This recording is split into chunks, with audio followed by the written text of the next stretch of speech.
Hi, Nikki here with the Canton Museum of Art presenting Museum to Go Takeout. If you were with me a couple of weeks ago, you may have done a project where you took a selfie based on your favorite piece from the permanent collection.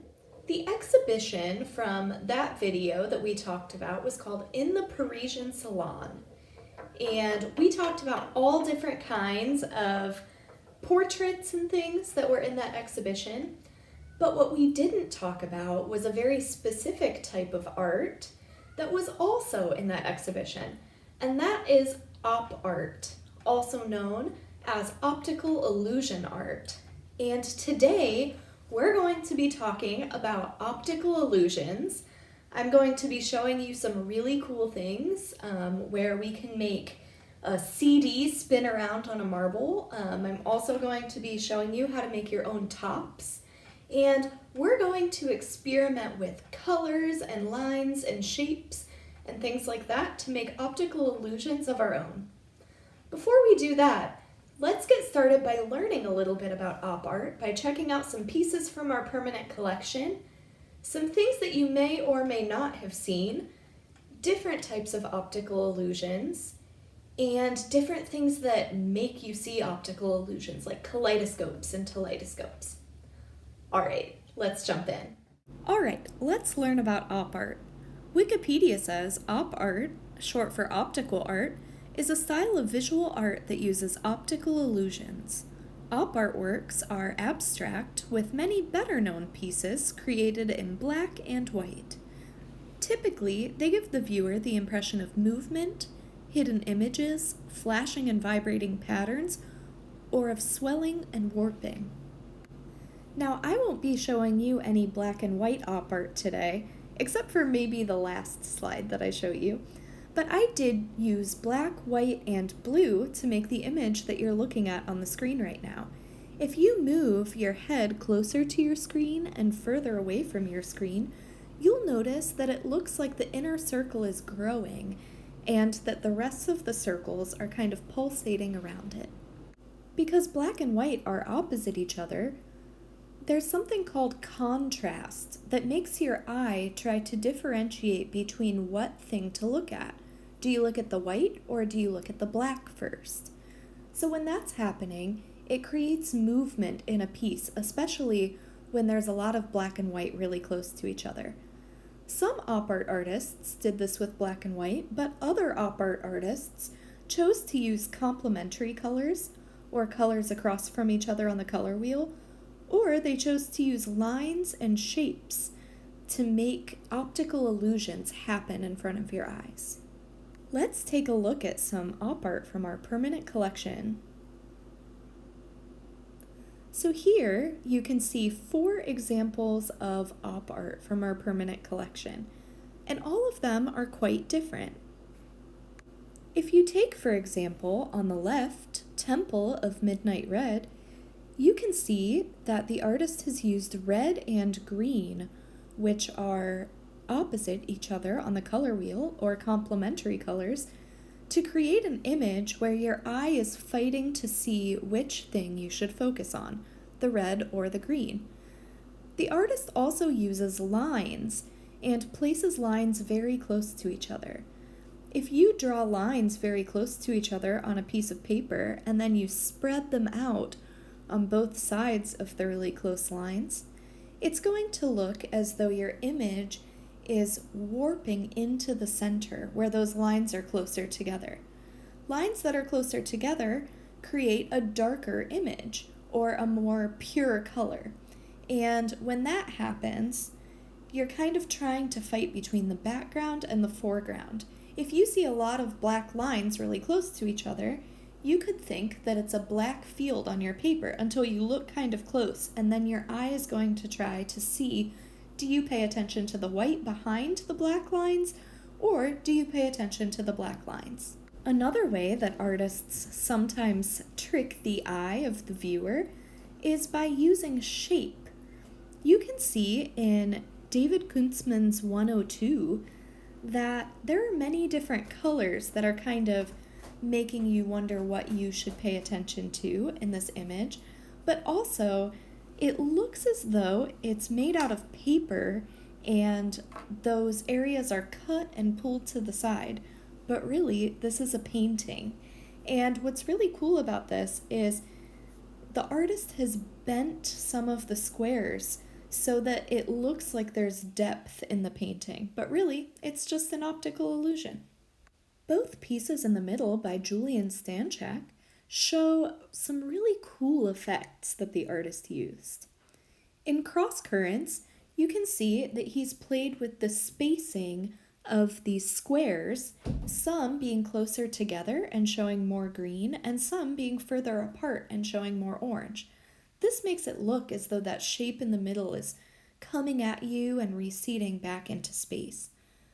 Similarly, in See-Through Blue, he's used different spacing between lines to create different values in the piece, showing depth.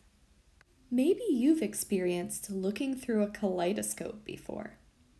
Kaleidoscopes are actually a collection of maybe beads and different kinds of translucent paper and all kinds of things, but when you turn them, they seem to change and make beautiful and different patterns. This happens because there is usually a pane of glass on the inside and a pane of glass on the outside, and both of those panes of glass have what are called facets. That means that the glass is molded into a bunch of different shapes, usually triangles or hexagons, so it kind of looks like a honeycomb or like a geometric kind of glass design. And what this does is, as those facets move around, they catch the light in different ways. And the pane of glass on the top and the pane of glass on the bottom of the beads and things inside actually reflect light in so many different ways that it makes it look like the things are moving around inside. And they're not usually moving around inside. Actually, it's usually just that the glass is moving around them, and the light is causing different patterns and colors and shapes to occur. Now, maybe you've heard of a teleidoscope, and a teleidoscope is a little bit different. This is something where it's kind of like telescopic or like binoculars if you look through them, so it can zoom in and out.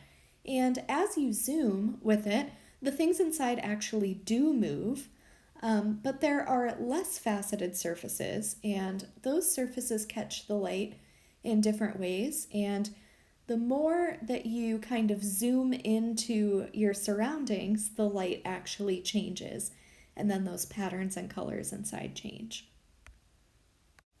Light is very important for optical illusions. You can see in an image of fireworks shown through some rainbow diffraction glasses that all of these fireworks are looking like they're throwing rainbows. Diffraction is the process by which light is spread out after passing through a narrow opening. The surface of these glasses is holographic, meaning that they're a reflective material with a bunch of very, very, very tiny lines. And when the light hits those lines, you see the full spectrum of light. Now, light actually includes all of the colors of the rainbow. So when you're looking at bright white light, it's actually that you're looking at red, orange, yellow, green, blue, indigo, and violet, which is pretty exciting. It's just that when our eye is seeing all of those colors together at once in exactly the same place, we end up kind of seeing them as white in our brain. The same thing that happens in these rainbow diffraction glasses is actually happening when you see a rainbow.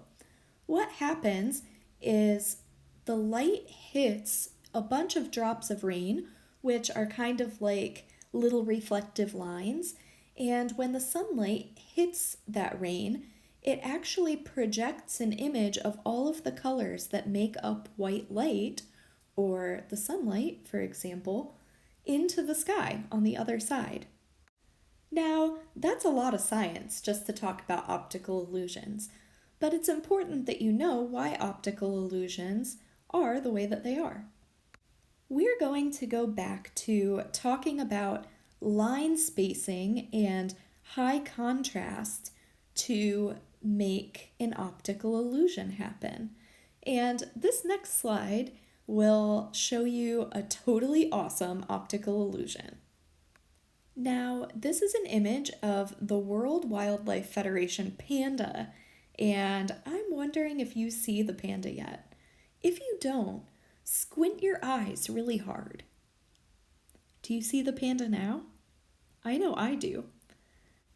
What's cool about this image is the designer actually used very, very, very, very tiny lines inside of some of the black and white lines and played with line spacing to make it appear like there's a panda image in gray. Now, if you think back to some of those op art pictures that we looked at, and you think about that Julian Stanchak piece that has all of the see-through blue on the purple, you can think about how he used line and he varied how far his lines were. By just using two colors, he created a lot of different colors. Here's a closer image of see-through blue. And if you look very, very closely, you can see that this is made up of a lot of tiny lines. But it really looks like there are a lot of different colors that have been painted. I hope that you've enjoyed learning about op art with me. Now let's make our own op art projects. Okay, so we just finished learning about optical illusions, and I'm going to show you this top here, and you saw me spin one at the beginning, but hopefully you can see it a little better now. If not, I'm going to hold it up and just spin it and see that this pattern makes an optical illusion. It looks like there are a bunch of concentric circles, and what that means is circles inside of one another, but really it's a spiral pattern on top of the top. So you can see here that this is a spiral pattern, and it has three different spirals, or three legs of the spiral, I guess you would say. And I'm going to spin it again so you can see again how it looks like it has concentric circles. Optical illusions happen, as I said before, because colors blend together and your eye is trying to kind of differentiate between colors. So when I spin this top, which you can see has a bunch of overlapping rainbow colors, you'll see that actually it looks like it's kind of like brown. When a bunch of colors mix together, it makes a neutral color. And neutral is something like brown or gray or beige. I'm going to show you how to make your own top, and I'm going to show you a couple of different ways to do it. We're going to work with optical illusions on our tops to see what they look like. Let's get started. All right, I had to go get my trusty bag of art supplies that I've had in the last couple videos because I'm going to use some markers. I think maybe I'll create a top first. Maybe we can save the CD spinners for later. So I just have a normal piece of paper here. This one is Bristol, so it's a little thick, but not super thick. And what I'm going to do is I'm just going to kind of eyeball a circle. And I'm going to start by cutting into my paper. And I'm going to use that cut as my guide. So I'm going to try to cut kind of close to where the center line would be. And you should have toothpicks for this. So you'll need paper and toothpicks and hopefully some art supplies. And what I'm going to do is I'm just going to hold the toothpick up so I can kind of see around where I should cut to, but we don't have to be too precise. Okay, so I have my circle here, I'm first going to start by getting some markers, and I'm going to use complementary colors because, like we talked about in the video, red and green kind of make your eye look a little bit wonky, and I think that red and green or orange and blue or purple and yellow are perfect for creating an optical illusion because your eye is trying to kind of fight between which one gets to be the star when you're looking at the picture. So let's see what we can find. I actually have a pink and a light green, and I kind of like that combination of colors. So I'm gonna go with it. I'm kind of gonna go off of the idea for this top and make my own spiral. So I'm just gonna start by making a dot in the middle. And I'm gonna make a small circle that goes around.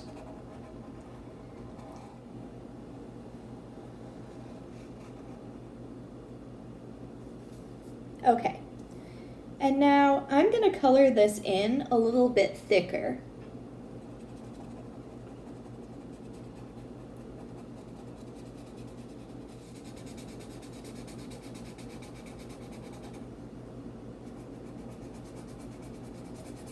Do you have a kaleidoscope or anything that makes you see an optical illusion? If so, comment below and let me know what it is. Have you ever made art that looks like an optical illusion before? Have you ever heard of op art? Okay. So I have my spiral here, and you can already see that it's looking pretty interesting. And I'm going to just color pink in the middle. So I'm going to start by making the spiral. I'm kind of liking the look of this pink and white and green.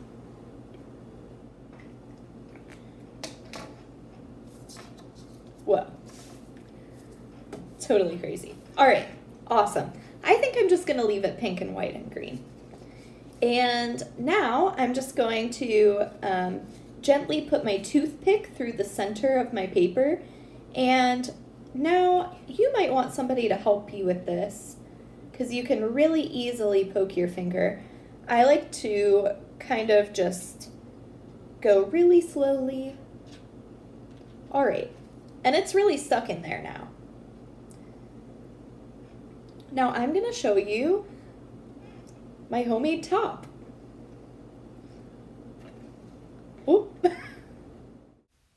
So clearly you can see that this top does not really work well, but I went back and I tried it a little bit later, and if you put tape all around the bottom and you kind of build it up and make it into more of a cone shape on the bottom, it really works like a top. Sorry about that, but you can see in this clip that I am spinning it, and you can definitely see what's happening. All right, so I'm also going to show you how to make a CD spinner. And this is actually the project that we did for Museum to Go last year. They used all kinds of different things. So you can draw on this, you can paint on this. If you have stickers you want to stick on it, you can. Part of what makes a CD already kind of have an optical illusion effect is that anything that you draw on top of it kind of looks like you have drawn on the very, very surface of it. It kind of looks like it has depth, and because it's reflective underneath, the reflection kind of picks up those lines that I drew, which is really cool. Okay, I think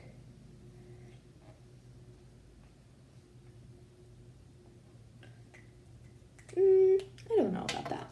Ooh, let's use the silver Sharpie. I know, it's kind of crazy because this is already silver. But that silver Sharpie actually sits on top really nicely.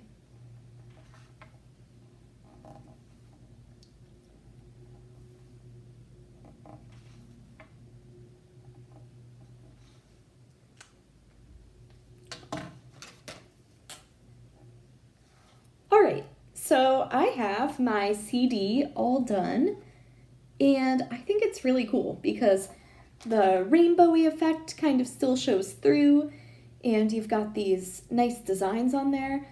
I'm gonna make it spin and see if it looks like an optical illusion. Now, I have a marble, and you could use hot glue with this, and you could actually hot glue your marble in.